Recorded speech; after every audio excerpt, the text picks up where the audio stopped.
خان صاحب، آزاد جموں کشمیر کی صورتحال آپ کے سامنے ہے، جو وہاں پر احتجاج ہو رہے ہیں، لوگ گھروں سے باہر نکلے ہیں، پروٹیسٹ کر رہے ہیں۔ اس سے پہلے مقبوضہ کشمیر کی بات کریں، وہاں کی صورتحال بھی پوری دنیا نے دیکھی، کیا کیا ظلم کیا گیا اور کیا کیا وہاں پر گورنمنٹ نے کشمیریوں کے ساتھ کیا۔ سر، اس کا تاریخی پس منظر کیا ہے اور یہ مسئلہ حل کیوں نہیں ہو رہا؟ یار کشمیر کبھی بھی کشمیریوں کا نہیں رہا۔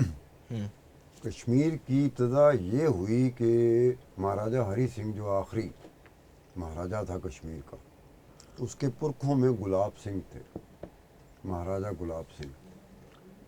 برٹش گورنمنٹ نے 1846، میرے پاس ڈیٹ بھی ہے، مارچ 16 1846 کشمیر پورے کا پورا بیچا گیا تھا۔ برٹش گورنمنٹ نے بیچا گلاب سنگھ کے پاس 75 لاکھ روپے میں۔ اس وقت 75 لاکھ بڑے بڑے پیسے ہوتے تھے۔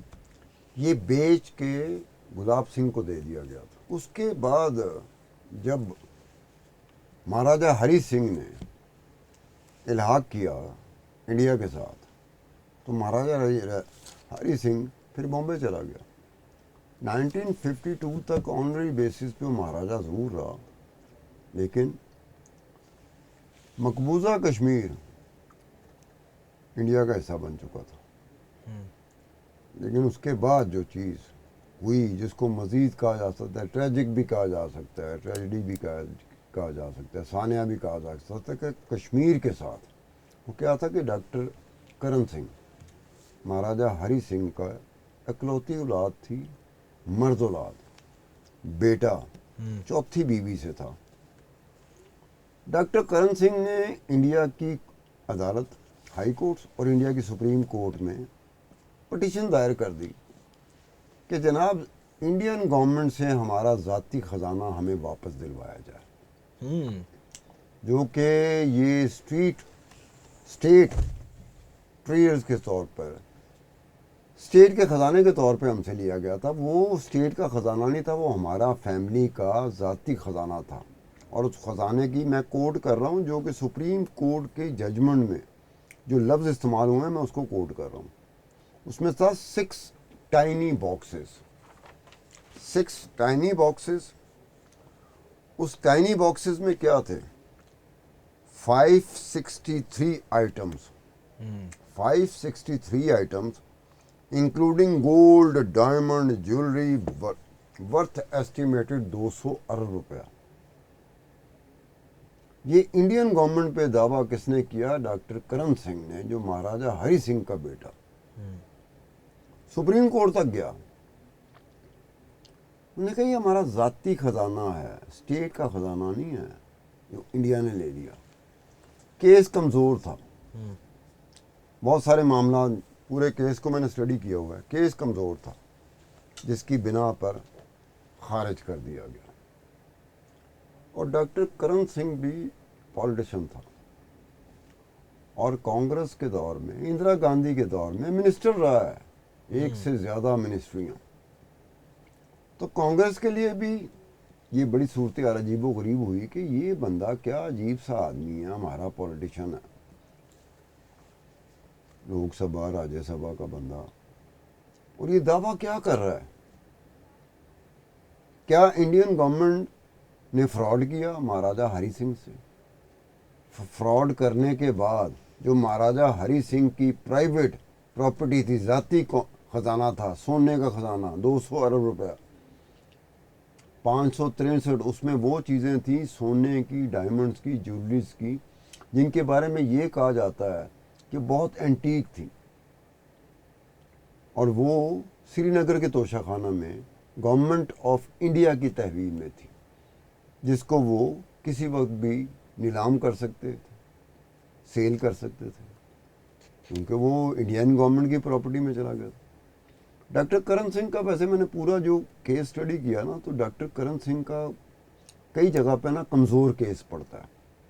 حالانکہ ڈاکٹر کرن سنگھ، مہاراجہ ہری سنگھ کا بیٹا، یہ دعویٰ تو مجھے اس کا ٹھیک لگتا ہے کہ جناب ہم ڈائمنڈ اور گولڈ جیولری کے کھلونے ہوا کرتے تھے، جن کے ساتھ میں کھیلا کرتا تھا بچپن میں، یہ بات اس کی ٹھیک ہے۔ لیکن اسٹیٹ جب دوسری اسٹیٹ کے ساتھ کوئی ایسی چیز کرتی ہے اور ایگریمنٹ ہوتا ہے جس پہ سائن کرتا ہے مہاراجہ ہری سنگھ، تو اس وقت ان کے ذہن میں نہیں آیا کہ ہمارا تو یہ ذاتی خزانہ ہے جو انڈین گورنمنٹ لے کے جا رہی ہے. یہ بھی ایک پوائنٹ بیچ میں تھا کہ اتنی دیر بعد 97 کے بعد آپ کے ذہن میں آنا شروع ہوا کہ جناب یہ تو ہمارا ذاتی خزانہ تھا. دیر کر دی نا ڈاکٹر کرم سنگھ نے بھی، کافی دیر کر دی. کافی دیر کر دی. معاملہ ریجیکٹ ہو گیا، انڈین ہائی کورٹ نے بھی ریجیکٹ کر دیا اور سپریم کورٹ نے بھی ریجیکٹ کر دیا. لیکن کانگریس کو دھچکا لگا کہ یہ مہاراجہ ہری سنگھ کا بیٹا کس طرح کا دعویٰ لے کے سامنے آ گیا. پاکستان میں میرے خیال میں اس طرح کے کیسز کو کم توجہ دی گئی، ورنہ اس کو اچھالا جا سکتا تھا. اس کے بعد بات یہیں پہ ختم نہیں ہوتی، یہ تو بیٹے کی بات کر رہا ہوں. ڈاکٹر کرن سنگھ مہاراجہ ہری سنگھ کا بیٹا، آگے ڈاکٹر کرن سنگھ کا بیٹا اجیت شترو سنگھ وہ ایک اور کام کر دیتا ہے. وہ جموں و کشمیر کی جو لیجسلیٹو اسمبلی ہے، صوبائی اسمبلی جس کو کہہ لیں آپ، اس کا وہ نہ صرف رکن تھا بلکہ وہ بھی 15-20 سال سے منسٹر چلا رہا تھا. مختلف منسٹریاں اس کے پاس رہی ہیں جموں اینڈ کشمیر کی.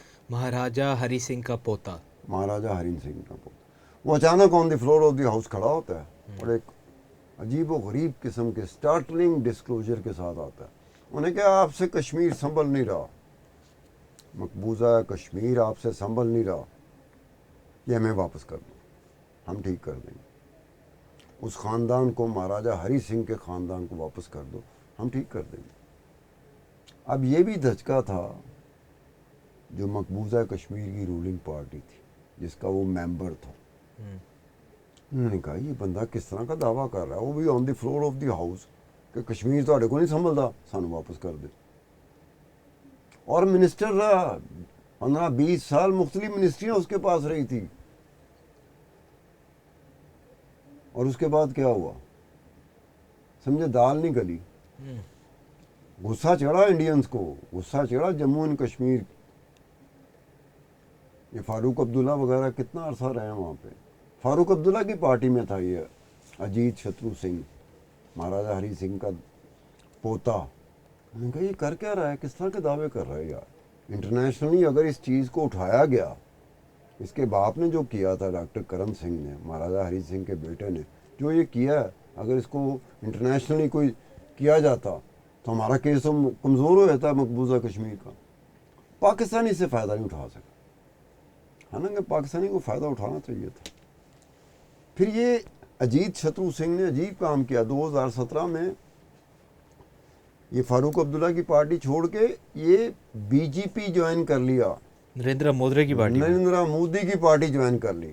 اور یہاں سے آگے چلو تو 2024 میں یو این او میں تقریر اس نے کی، اور اس نے کیا کہا، وہ 370 اے کیا کہہ رہے تھے تم؟ 370 آرٹیکل 370 اے. ہاں، آرٹیکل 370 اے پاکستان کا پوائنٹ آف ویو بالکل ڈفرینٹ ہے، کشمیر کے لوگوں کا پوائنٹ آف ویو ڈفرینٹ ہے. اس نے تعریف کے پل باندھ دی. اس نے کہا نریندر مودی تو جانتا ہے کشمیر کا مسئلہ حل کیسے کرنا.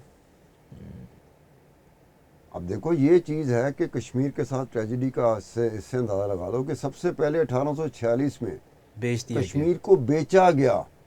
بہت کم مثالیں آپ کو ملتی ہوں گی. دوسری کوئی مثال میرے ذہن میں آ نہیں رہی کہ پوری ایک سٹیٹ، اتنی بڑی سٹیٹ بیچی گئی ہو. بیچنے والا کون ہے؟ برٹش گورنمنٹ، گورے جو یہاں حکومت کر رہے تھے. گلاب سنگھ کو بیچا 75 لاکھ روپے میں. اس کے بعد ڈاکٹر کرن سنگھ اور اجیت شترو سنگھ وہ آگے کیا کر رہے. تو ٹریجڈی کشمیر کے ساتھ یہ ہے کہ کشمیر کبھی بھی کشمیریوں کا نہیں رہا. یہ آپ کی بھول ہے کہ کشمیر آپ کا. تو ابھی وہ یہی کہتے ہیں نا، خطہ ہمارا مرضی تمہاری نا منظور نا ہاں تو منظور. بس دیکھو نا، کشمیر کے ساتھ اصل میں ٹریجڈی یہ رہی ہے. مقبوضہ کشمیر، یہ کشمیر کا حصہ وہاں ہے اور یہ کشمیر کا حصہ وہاں ہے. اب یہ کشمیر، دونوں کشمیر ایک ہوتے، صورتحال ڈفرینٹ ہوتی. اگر گورے برٹش گورنمنٹ نہ اس کشمیر کو بیچتی 75 لاکھ روپے میں مہاراجہ گلاب سنگھ کے پاس، ہو سکتا ہے ڈفرینٹ سٹوری ہوتی، ڈفرینٹ ہسٹری ہوتی کشمیر کی. کشمیر اس طرح کا نہ ہوتا جس طرح کا اب نظر آ رہا ہے.